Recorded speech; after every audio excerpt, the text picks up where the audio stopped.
Assalamualaikum warahmatullahi wabarakatuh.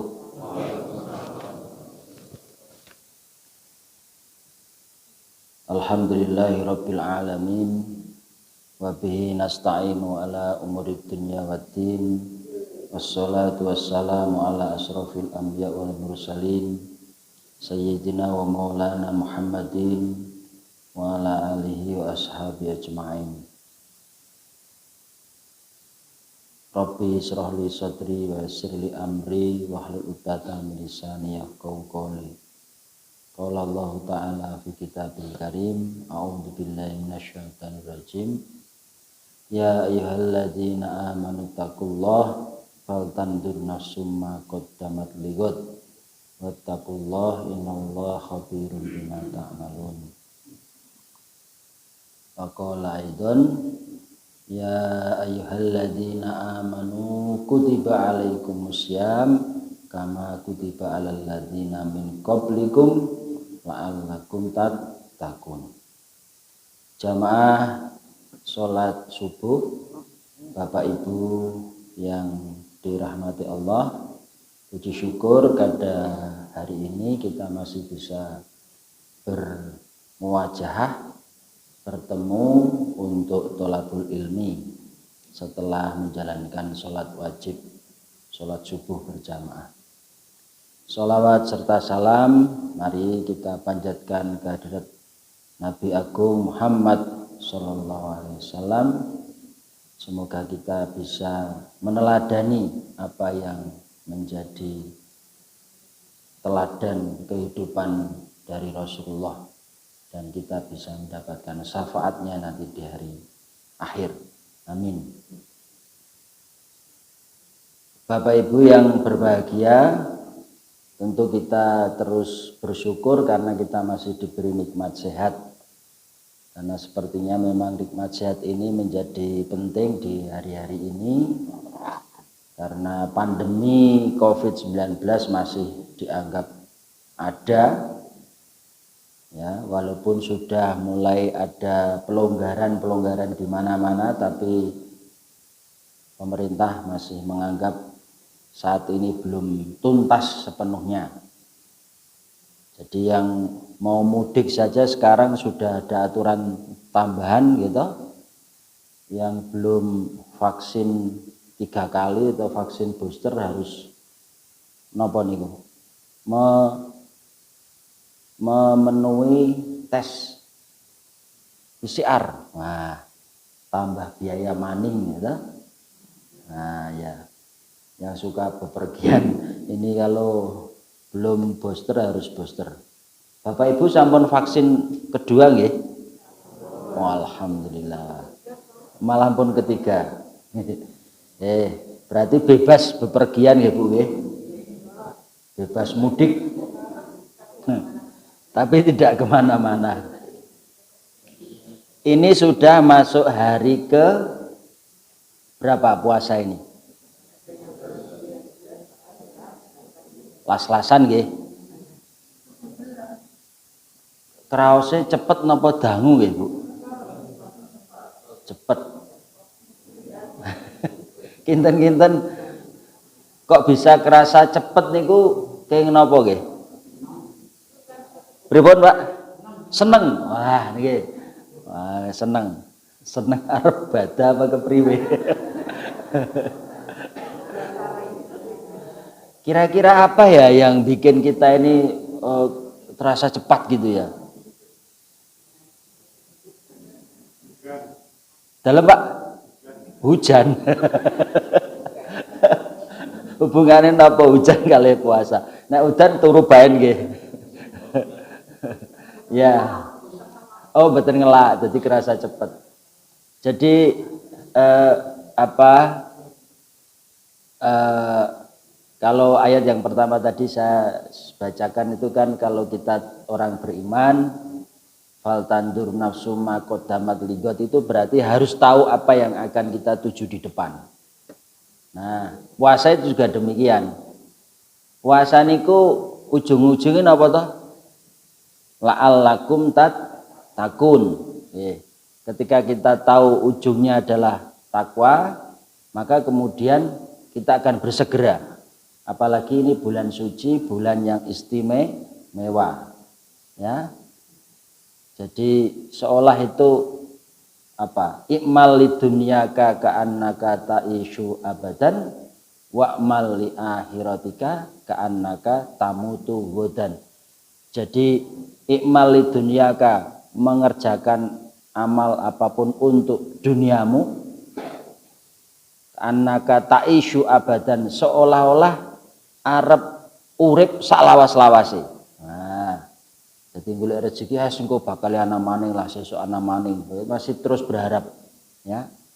Tapi wa'mal li akhiratika, tapi beramallah atau berbuatlah untuk akhiratmu, ka'annaka ta'ishu ghadan. Jadi seolah-olah besok itu meninggal dunia. Jadi harus dicepat-cepatkan, disegerakan. Nah, amalan di bulan Ramadan itu yang sepertinya mendorong kita untuk cepat-cepat kita kerjakan. Ada kisah ketika Panglima perang Khalid bin Walid atau Zulkarnain itu ya, yang memerintahkan pasukannya ketika perjalanan malam untuk mengambil apa saja yang dilalui ketika berada di sungai. Ada yang menerima perintah itu dengan sungguh-sungguh. Semua yang diinjak oleh kaki kuda, ya, di sungai itu diambil. Karena perintahnya memang ambil semua yang diinjak oleh kaki kuda itu. Kemudian ada yang ngambilnya separuh. Alah paling ya sini watu jikut secukupe. Nah, gitu ya. Tapi ada yang ogah-ogahan. Wah, paling ya watu lah, ngapain diambil, kira-kira gitu. Nah, begitu gelap sudah selesai, menjelang pagi, kemudian beliau minta buka semua yang sudah kamu ambil. Ada yang ditaruh di tas, ada yang ditaruh di pelana kuda, dibuka semua. Nah, yang mengambil apa saja yang diinjak itu kaget. Karena ternyata tidak hanya batu yang diambil, tapi mutiara, tapi emas. Nah, yang ngambil setengah-setengah, ya dapatnya sedikit. Yang bahkan tidak ngambil sama sekali, rugi. Jadi berlomba-lomba untuk memenuhi perintah, ya. Bahwa perintahnya itu ya ambil semua. Sama aja di bulan Ramadan ini. Kita ini Ramadan dianggap sebagai bulan di mana semua miliknya Allah. Jadi asyamuli wa ana ajibi. Jadi siam kamu atau puasa kita ini adalah semua miliknya Allah, dan hanya Allah lah yang akan memberikan gantinya dengan berlipat-lipat, karena pahala berpuasa, amalan di bulan puasa itu kan dilipat gandakan, sebagaimana sudah diterangkan oleh para penceramah atau pemateri sebelumnya. Karena berlipat-lipat itu ya kita usahakan semua kita kerjakan dengan sungguh-sungguh. Jadi kalau biasanya sholat itu wajib kita kerjakan satu hari 5 kali dengan berapa rakaat? 17 rakaat ya. Nah, itu kita kerjakan dengan sungguh-sungguh. Kemudian masih ditambah dengan ibadah sunnah. Ada sholat qobliyah, ada sholat ba'diyah. Belum lagi ada sholat tarawih yang kita kerjakan. Belum lagi amalan yang lain, membaca Quran. Nah, niki wawasan Quranipun Bapak Ibu sampun juz pinten nggih? Bu, diwaos mboten niki Quran. Bapak-bapak kesupen nggih. Nek satu hari satu juz mestinipun niki sampun 18 juz nggih, napa 17 juz. Nah, mari yang belum ya dibaca. Jangan terus Al-Quran kan terhimpun di dalam kulhu gitu ya, kulhunya dibaca cukup. Itu semua Quran sudah tamat. Nah, mboten. Ya dibaca, karena pembaca Quran juga berpahala. Nah, Bapak Ibu jamaah yang kami hormati, ketika kita menerima perintah untuk siam, jadi kata siam atau kalimah asyamu itu diulang-ulang dalam Al-Quran sebanyak kurang lebih 9 kali. Siam itu berasal dari kata saum. Ya, kalau kata atau kalimah saumnya sendiri itu hanya sekali disebutkan dalam Al-Quran. Sama-sama memiliki makna tahan, nah, menahan. Jadi menahan itu ya tidak melakukan. Ya. Jadi menolak untuk melakukan itu namanya ditahan. Ya. Tapi beda kata saum dengan asyam ini, ketika asyamu itu diturunkan oleh Allah, diperintahkan oleh Allah kepada Nabi di tahun kedua Hijrah itu memiliki keistimewaan yang berbeda dengan puasa-puasanya orang terdahulu. Nah, salah satu perbedaannya adalah keistimewaan di bulan puasa atau keistimewaan ketika kita menjalankan kewajiban puasa Ramadan. Nah, pada kesempatan pagi ini saya akan mencoba untuk mengajak ibu bapak sekalian jamaah sholat subuh untuk memahami keistimewaan puasa itu apa. Salah satunya yang sering kita dengar adalah puasa itu sebagai perisai. Sebagai apa Bu? Perisai. Perisai niku napa? Tameng. Kinten-kinten nek awake dhewek niku nggawa tameng itu berarti gunane napa toh? Melindungi. Ya. Pengaman gitu ya. Melindungi tameng. Ketene kok nek nggo tameng arep anu ya, arep kayak perang gitu. Seperti mau perang gitu. Jadi ada sebuah hadis yang akan saya bacakan dari Abu Hurairah. An Abi Hurairah radhiyallahu an. An Abi Hurairah berarti dari Abu Hurairah radhiyallahu an. Anna Rasulullah sallallahu alaihi wasallam qol. Sesungguhnya bahwasanya Rasulullah sallallahu alaihi wasallam bersabda, Asyamu junnatun. Nah, puasa adalah perisai. Fala yarkus wala yashab. Jadi maka kita ini dilarang untuk berbuat kotor, profasa ya. Berbuat kotor, berlaku kotor, ngomong kotor gitu ya. Dan jangan pula ribut-ribut. Nah, ini. Jadi hadis ini menerangkan pada kita bahwa puasa itu adalah perisai. Maka karena perisai, larangannya adalah kita tidak boleh berbuat kotor. Profasa itu bisa aja berbuat, bisa berkata-kata, dan jangan pula berbuat ribut. Kemudian wafi riwayah, jadi di riwayat yang lain wala yajhal.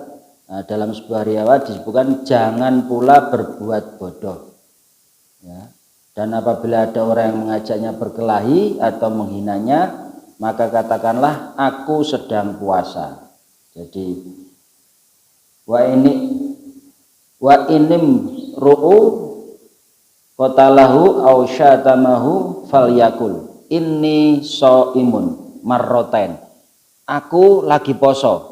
Aku lagi poso, kira-kira begitu. Jadi kalau kita ini sedang puasa, terus kemudian ada yang ngajak ribut gitu ya, seringkali kan apa berdebat gitu misalnya, berdebat, kemudian apa yang biasa sehari-hari kita rasakan itu apa toh Bapak Ibu, kalau kita sedang apa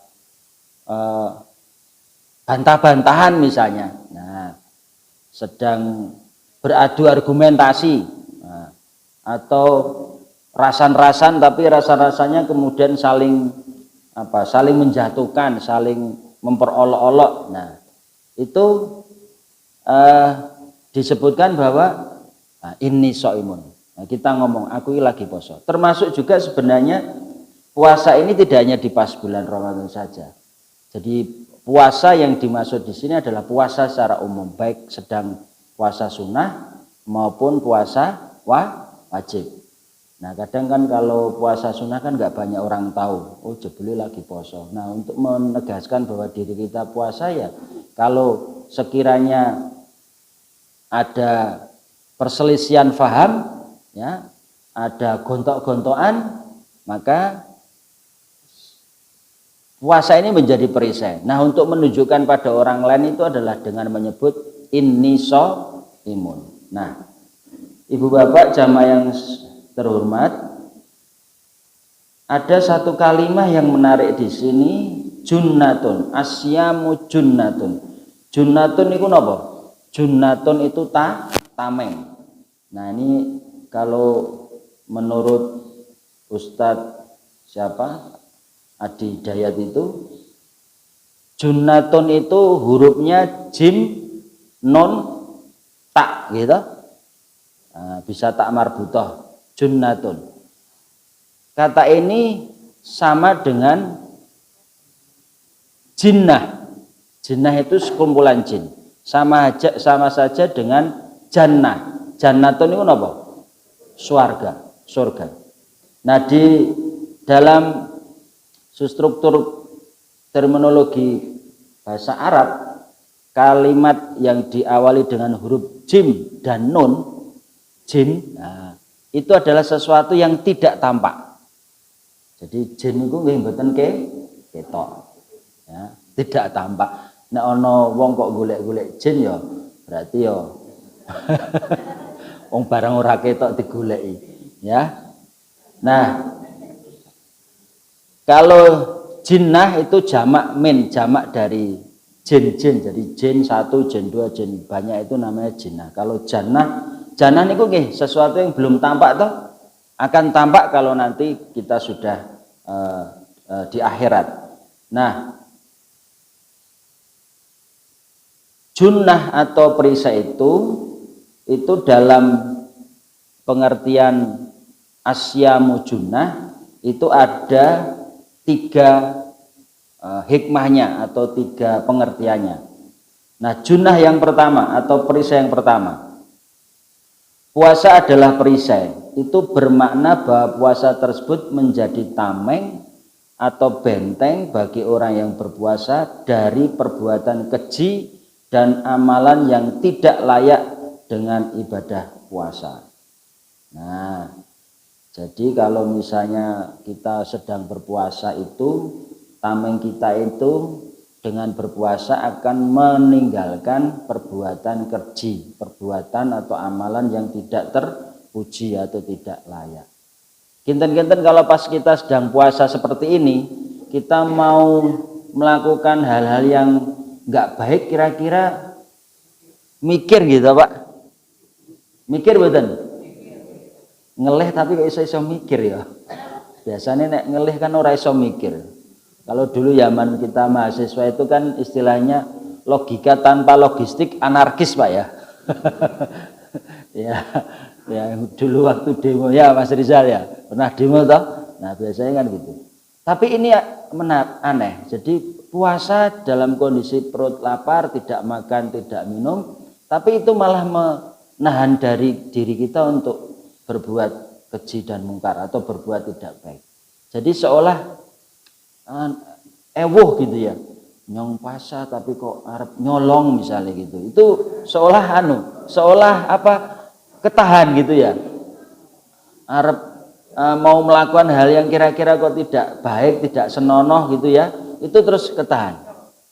Ya, termasuk nyun sewu misalnya ribut sama istri di rumah itu.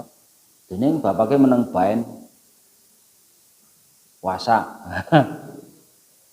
Dening meneng baen Pak puasa, mengko baen ribute bar buka. Ya. Jadi ya, jadi kadang kan ada yang begitu ya. Engko baen lah, engko bengi baen bar buka arep gelut ya, kira-kira gitu.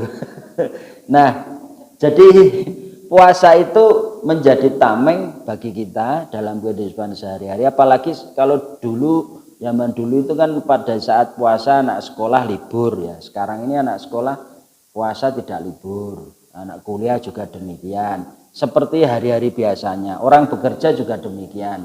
Saya masih ingat dulu kalau orang bekerja itu kalau pas puasa dibatasi waktunya, ya bahkan bisa seminggu atau 2 minggu sebelum Lebaran aja udah pekerjaan tutup, udah selesai. Nah, kebiasaan sehari-hari yang di luar puasa itu kerap kali kemudian muncul pada saat kita sedang berpuasa. Nah, dengan berpuasa menjadi tameng itu maksudnya mengingatkan pada kita bahwa wah iki nyong nembe puasa kok, nembe puasa jadi nggak akan mungkin melakukan hal yang tidak baik, kira-kira begitu. Nah, itu makna dari tameng yang pertama atau perisai yang pertama atau junnah. Junnah yang pertama itu. Yang kedua, yang dimaksud dengan perisai yang kedua adalah puasa adalah perisai, yaitu sebuah tameng dan benteng seorang muslim dari azab api neraka. Rasulullah SAW bersabda, asyamu junnatun ka junnati ahadikum minal qital. Puasa adalah perisai seperti perisai salah seorang dari kalian dalam peperangan.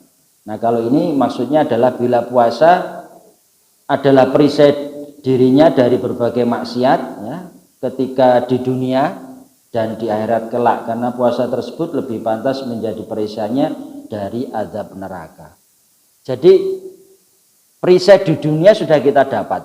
Nah, perisai berikutnya nanti ketika di akhirat. Namun apabila puasa tersebut tidak menjadi perisai baginya dari maksiat ketika dunia, maka lebih-lebih lagi tidak akan menjadi perisai dirinya dari api neraka di hari akhirat kelak. Jadi ternyata perisainya itu tidak hanya berlaku di dunia, tapi berlaku juga di akhirat. Nah, demikian juga dengan amalan kita. Amalan kebaikan kita di bulan Ramadan itu kan dilipat gandakan.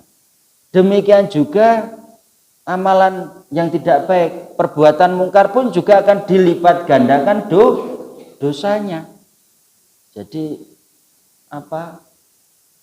bakbuk gitu ya. Jadi malah ya kalau kita menjalankan ibadah puasa dengan tertib, ya dengan baik, terus menghindari atau menahan diri dari perbuatan keji dan mungkar, itu pahalanya dilipat gandakan.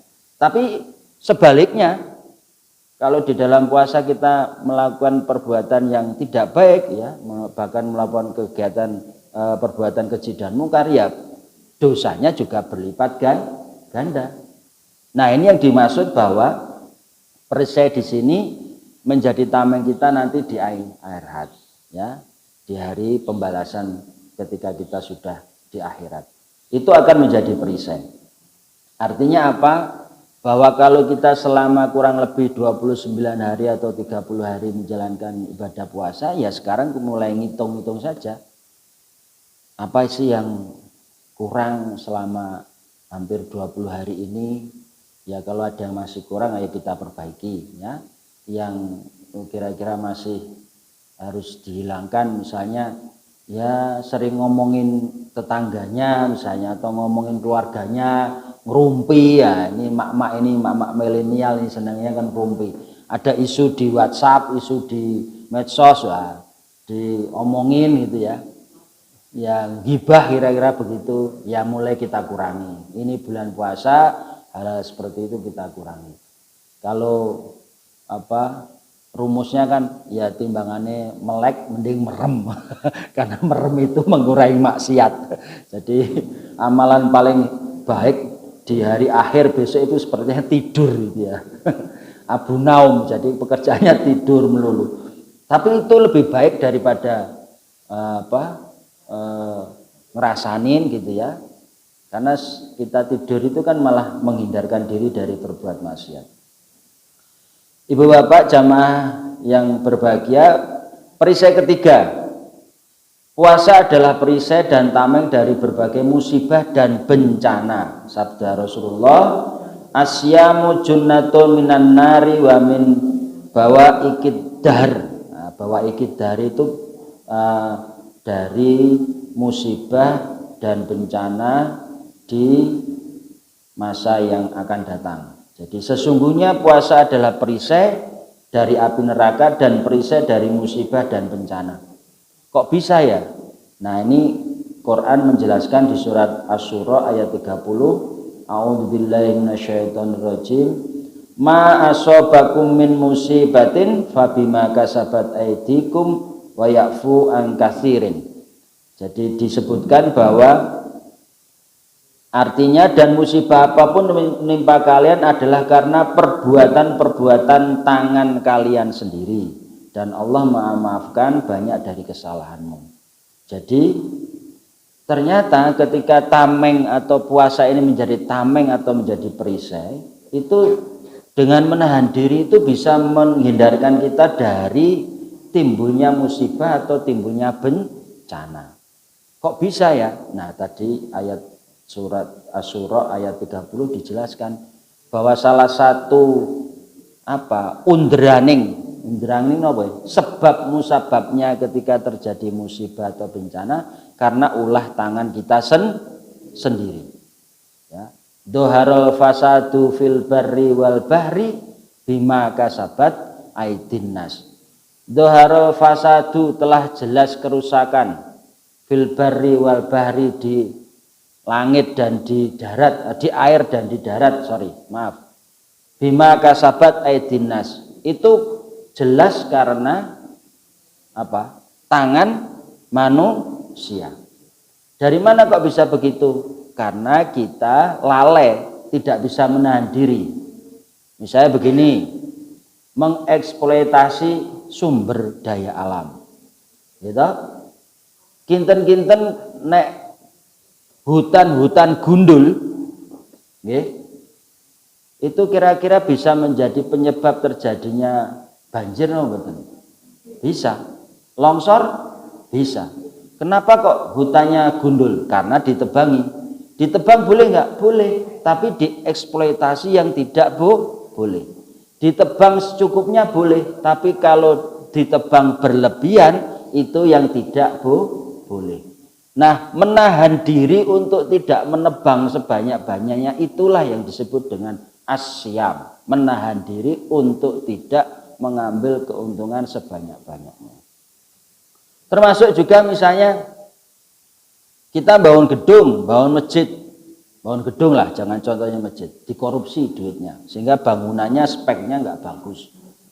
Ketika ada gempa goyang sidik tok ambruk, nah, kira-kira gitu. Itu sebabnya apa? Karena yang bangun, ya, pengelolanya pada saat bangun itu mengkorupsi gitu ya, dana yang harusnya dipakai untuk bangun dengan spek yang bagus itu dia kurangi.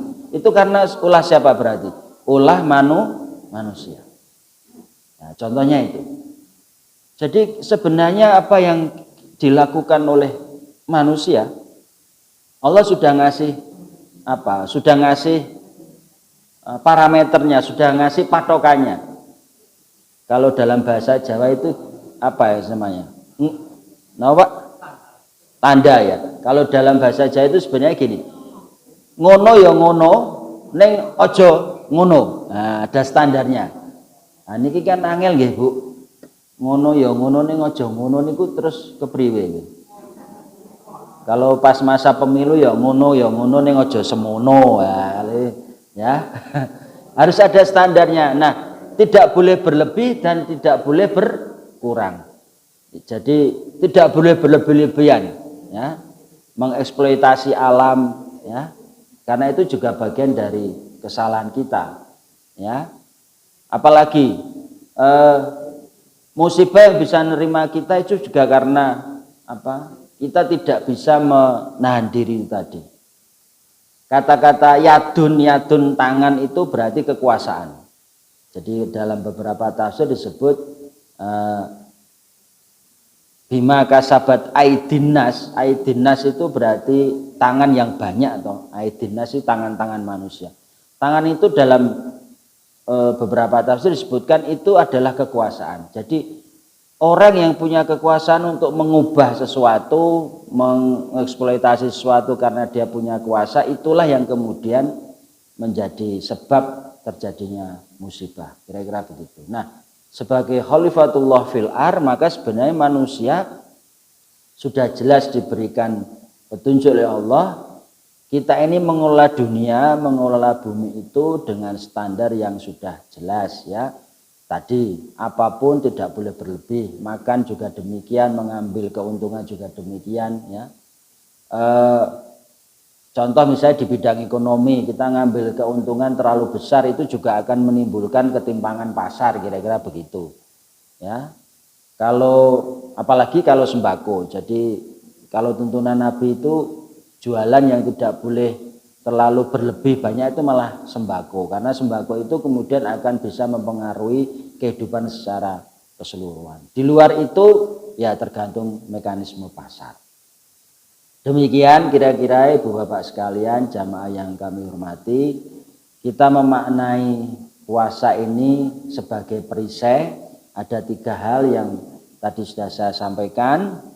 Perisai yang pertama, bahwa dengan berpuasa itu kita bisa menahan menahan diri dari berbuat keji dan mungkar. Yang kedua, sebagai perisai kita nanti terhindar dari siksa api neraka. Dan yang ketiga, perisai itu adalah kita terhindar dari musibah dan bencana. Karena kita bisa menahan diri. Nah, sekarang ini pertanyaannya adalah kita ini setiap tahun diingatkan dengan puasa Ramadan untuk bisa menahan diri. Nah, menjadi pertanyaan adalah ngesuk nek wis rampung Ramadan kira-kira kita masih bisa menahan diri ataukah tidak? Nah, ini yang menjadi PR. Ampun dijawab sak menika, nanti jawabnya saja setelah Idul Fitri. Matur nuwun, mohon maaf bila ada salah kata, salah ucap. Nasrun minallah fatun qarib. Assalamualaikum warahmatullahi wabarakatuh.